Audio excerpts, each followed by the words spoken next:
Cette vidéo est sponsorisée par Card Market, le meilleur site pour acheter et vendre vos cartes. Bon, t'as écouté mes conseils sur la rampe, tu as plus rampe, félicitations, maintenant tu peux lancer des gros sorts. Quel gros sort est-ce que tu choisis? Si tu veux gagner la partie, tu peux jouer Expropriate. Sur la carte, il y a écrit « Vous gagnez la partie ». Mais on peut trouver plus amusant, je pense. Par exemple, j'ai déjà parlé de Royaume Fracturé, c'est un enchantement qui va doubler tous vos déclenchements. Toutes les capacités déclenchées que vous contrôlez se déclenchent une fois de plus. Et beaucoup de choses sont une capacité déclenchée. Dès que ça commence par quand, c'est une capacité déclenchée, donc quand une créature meurt, quand vous lancez un sort, quand une créature arrive sur le champ de bataille, tout ce qui se déclenche au début de votre entretien, à votre étape de fin, c'est une capacité déclenchée. Donc Royaume Fracturé, c'est bien dans tous les decks, c'est aussi simple que ça, vous avez forcément plein de capacités déclenchées dans votre deck. Creuset Merveilleux aussi, je vous en ai déjà parlé, c'est une carte amusante, déjà ça donne parade 2 à tous vos permanents, ce qui est pas négligeable, et à votre étape de fin, vous allez jouer une carte au hasard depuis votre cimetière. C'est rigolo et c'est fort, c'est vraiment ce genre de carte que j'adore. J'aime bien ce genre de cartes qui coûtent beaucoup de mana, mais qui vont se rembourser. Là, ça se rembourse en jouant des sorts gratuitement. Mais si une carte se rembourse directement en mana, c'est très bien aussi. Dévoreur Hurlebois dans un deck qui joue des grosses créatures, c'est vraiment chouette. C'est une 7-5 pour 7 piétinement. Et quand vous attaquez avec au moins une créature, vous dégagez jusqu'à X terrain, X étant la force la plus élevée parmi ces créatures. Donc lui, quand il attaque, vous dégagez 7 terrains. Si vous avez des créatures plus grosses, vous pouvez dégager tous vos terrains quand vous attaquez. Même juste, si vous attaquez avec 4 de force après avoir joué ça, vous dégagez 4 terrains et c'est quand même remboursé. Pas entièrement, mais c'est déjà pas mal. Ce que j'aime bien avec ce type de carte, c'est que c'est des tours 7 qui sont pas tellement forts que les gens vont vouloir te les gérer. Cet effet, il est bien, il est utile. Ça donne envie de le jouer, mais ça donne pas forcément envie de le gérer, parce que c'est pas game breaker. Ça a de l'avantage de jouer des cartes qui ont un bon impact, mais qui sont pas trop fortes. Comme carte à gros impact, pour 7 mana, vous avez déchiré le multivers, bien sûr. Chaque joueur multicarte, puis vous prenez une créature dans le cimetière de chaque joueur. Donc vous, a priori, vous jouez un deck réanimateur avec ça, même si, bon, tout le monde va meuler une créature s'il meule 10 cartes. À moins de jouer un deck un peu louche, mais normalement vous devriez vous retrouver avec 4 créatures pour 7 mana. C'est une carte qui est forcément bien, il n'y a pas spécialement besoin de synergie. Ah, et puis chaque créature que vous contrôlez devient un Phyrexian en plus de ses autres types. C'est sympa de rallonger la carte pour rien. Dans le même genre, en rouge-vert, vous avez Etali. Quand elle arrive, vous allez jouer un sort du dessus de la bibliothèque de chaque joueur. C'est un peu plus incertain, puisqu'avec Déchirer le multivers, vous choisissez ce qui va arriver sur le champ de bataille. Là, vous jouez des sorts au hasard, mais c'est rigolo. Et c'est forcément fort de jouer 4 sorts gratuitement. Vous savez ce qui est mieux que 4 sorts? 8 sorts. Enfin, 8 sorts en comptant le sort en lui-même et le rebond. C'est la suspicion enfiévrée, où là, vous allez jouer un sort du dessus de la bibliothèque de chaque adversaire. Et il a le rebond, donc à votre prochain entretien, vous faites pareil. Pour revenir sur des grosses créatures, j'ai la Guivre des Bois émergente. Elle a la main forte 3, donc quand elle arrive, vous pouvez mettre 3 marqueurs +1/+1 sur une créature. Et la créature acquiert la capacité suivante, à chaque fois que cette créature attaque, regardez les X cartes du dessus de votre bibliothèque, X étant sa force, vous pouvez mettre sur le champ de bataille un permanent qui vaut X ou moins parmi elles. C'est encore une fois une grosse créature assez honnête, c'est pas méga fort cet effet pour 7 mana, mais c'est bien quand même. Vous avez une 4/4 pour 7 mana, 3 marqueurs à répartir, et un sort gratuit du dessus de votre deck que vous choisissez. Plus votre créature est énorme, plus vous avez de choix. Ce qui peut être bien, c'est de lui donner célérité, comme ça vous mettez les marqueurs sur elle-même, et elle se redonne sa propre capacité une deuxième fois, elle va se déclencher 2 fois en attaquant. Ça va vous faire regarder 14 cartes du dessus de votre bibliothèque. Si vous jouez un deck marqueur +1/+1, vous pouvez doubler les marqueurs. Si vous jouez le Royaume Fracturé, ça se déclenche 2 fois. C'est sympa, pour l'avoir joué, ça vaut le coup d'investir 7 mana là-dedans. En général, on est agréablement surpris. Puisque je parle de guilde, je voulais caser la Guivre du Massacre dans la vidéo, même si ça coûte que 6 mana, donc c'est tout juste un sort énorme. Quand elle arrive, les créatures de vos adversaires gagnent -2/-2 jusqu'à la fin du tour, donc c'est un mini board wipe, ça va tuer les decks jetons. En général, ça tue pas mal de trucs, vous pouvez même attaquer avant pour réduire l'endurance de certaines créatures en les faisant bloquer. Et à chaque fois qu'une créature qu'un adversaire contrôle meurt, ce joueur perd 2 points de vie, donc les deux effets combinés, ça peut faire perdre plein de points de vie à certains joueurs. Et une fois qu'elle est sur le champ de bataille, ça va grappiller des points de vie par-ci par-là.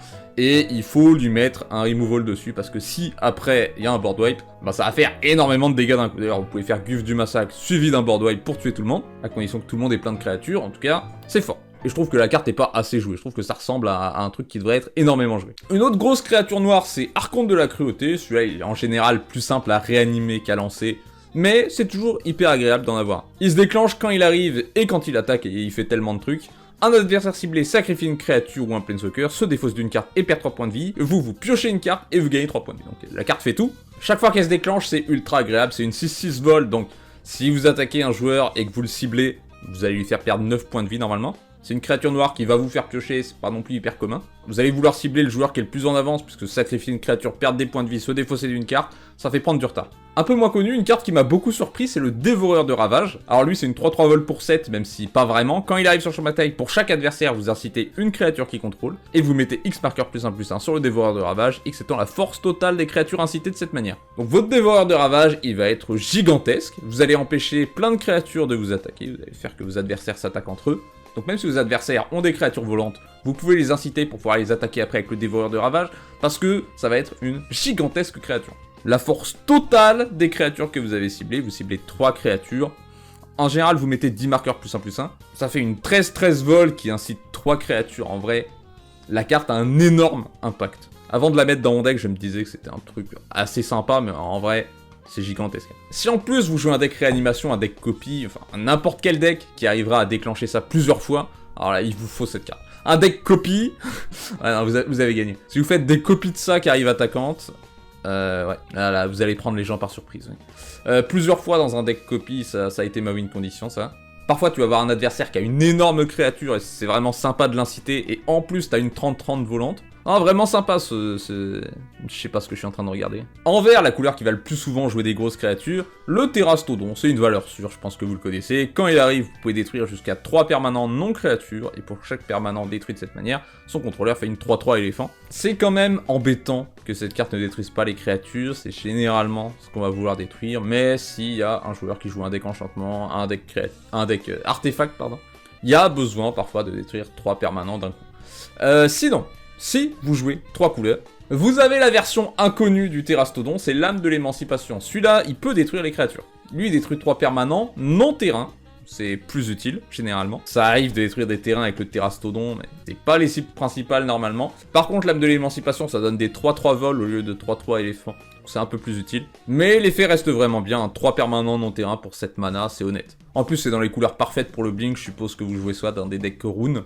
En bleu, Dragon Astral, c'est vraiment marrant à jouer.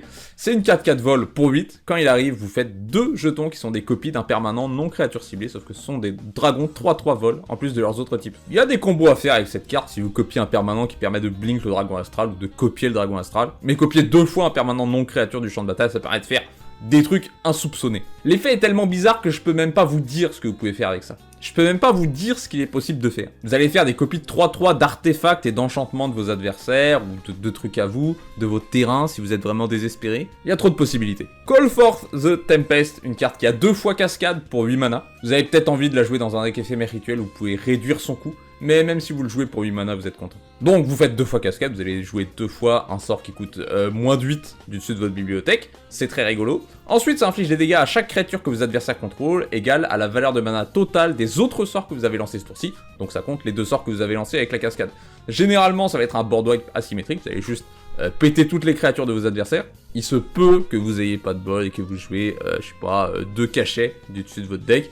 Vous mettiez 4 dégâts à toutes les créatures de vos adversaires, ça va quand même tuer pas mal de trucs, mais pour 8 mana, bof. Mais c'est aussi ça les sorts marrants, parfois, ils font pas ce que vous voulez. Généralement quand même, vous allez jouer des sorts intéressants du dessus de votre deck, et détruire tout le board de vos adversaires, c'est gagnant-gagnant. Quand vous jouez cette carte, normalement, ça va retourner la partie, mais m'attaquez pas en justice si ça n'arrive pas. Normalement, ça arrive. Mais qu'est-ce qui est mieux que 2 fois cascade ? 4 fois cascade, évidemment, dévastateur du Zénith, une 10-10 pour 10, cascade, cascade, cascade, cascade. Non, faut pas dire qu'elle a 4 fois cascade, il faut dire cascade, cascade, cascade, cascade. Vous avez donc une 10-10 et 4 sorts gratuits du dessus de votre deck.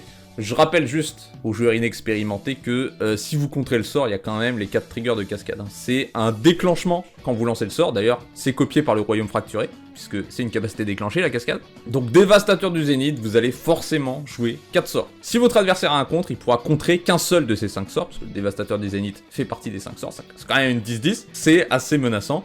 C'est une créature, quand vous la jouez, vous vous amusez, c'est tout. Juste, vous vous marrez. Vous savez que ça va avoir de l'impact. Vous n'allez pas révéler 4 cachets du dessus de votre deck. C'est pas possible.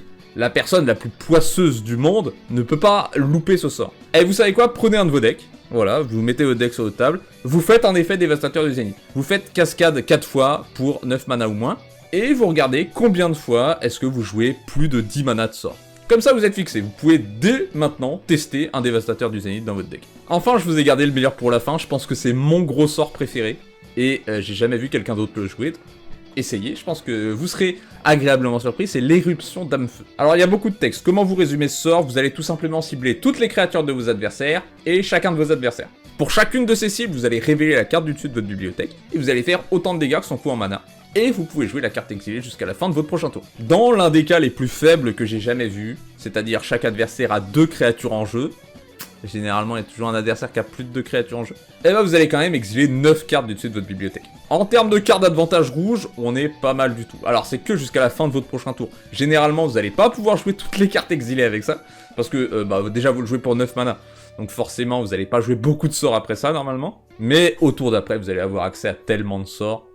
Prenez bien le temps d'y réfléchir d'ailleurs. Une fois que vous avez lancé l'éruption d'âme-feu, vous avez une pile de cartes comme ça que vous allez pouvoir jouer au prochain tour, donc commencez à réfléchir à votre prochain tour. C'est une fois de plus un board wipe asymétrique, mais incertain. C'est ça qui est drôle avec ce sort, c'est que vous savez pas exactement ce qui va être détruit. Vous savez pas exactement combien de dégâts vous allez mettre avec ça. Je vous rappelle que vous ciblez aussi chacun de vos adversaires, donc ça peut être un moyen de faire baisser les points de vie. J'ai rarement tué des gens avec ça quand même. Évidemment le problème c'est que si vous révélez des terrains vous allez faire 0 dégâts, donc faut pas non plus compter ça comme un vrai board wipe, mais vous allez souvent tuer des choses. Ce qui est cool avec cette carte c'est la combinaison des deux effets, c'est d'avoir plein de cartes à disposition au prochain tour et en même temps de gérer pas mal de choses sur le board. Notez que vos adversaires ne peuvent pas répondre quand vous révélez une carte et que vous dites ça détruit ta créature. Il faut obligatoirement qu'ils répondent quand vous lancez le sort. Parce qu'une fois que ça commence à résoudre, c'est trop tard. Ce qui veut dire que parfois vos adversaires vont utiliser des ressources parce qu'ils se disent que ça va tuer certaines de leurs créatures et ça finit par juste révéler un terrain, ils l'ont fait pour rien. Ce sort c'est surtout ultra drôle à jouer. C'est comme jouer à la roulette 50 fois. Pendant que ce sort résout, vous êtes le maître du jeu. Vous allez dire alors cette créature elle prend 4. Celle-là, elle prend 0, tu es épargné. Ça va faire plaisir à vos adversaires parfois. C'est vraiment un sort, c'est rigolo pour vos adversaires aussi, parce qu'ils sont là, est-ce que ma créature va survivre? 0, oui, il a révélé un terrain. C'est vraiment très très cool à jouer, Éruption d'âme-feu. Je sais que c'est effrayant, les 9 mana, mais vous avez rampe, pas vrai? Ok, j'espère que la vidéo vous a plu. Si vous pensez à des sorts que j'ai oubliés, des énormes sorts que vous avez essayés et que vous trouvez bien, eh ben n'hésitez pas, la section commentaires est là pour ça. Merci aux membres qui soutiennent la chaîne, merci infiniment. Vous êtes de plus en plus. Ces derniers temps, je commence à sortir des vidéos spécialement pour les membres où j'améliore les decks des membres. Donc si vous voulez voir ça, n'hésitez pas à devenir membre, ça me soutient énormément. Abonnez-vous, c'est gratuit et je vous dis à bientôt.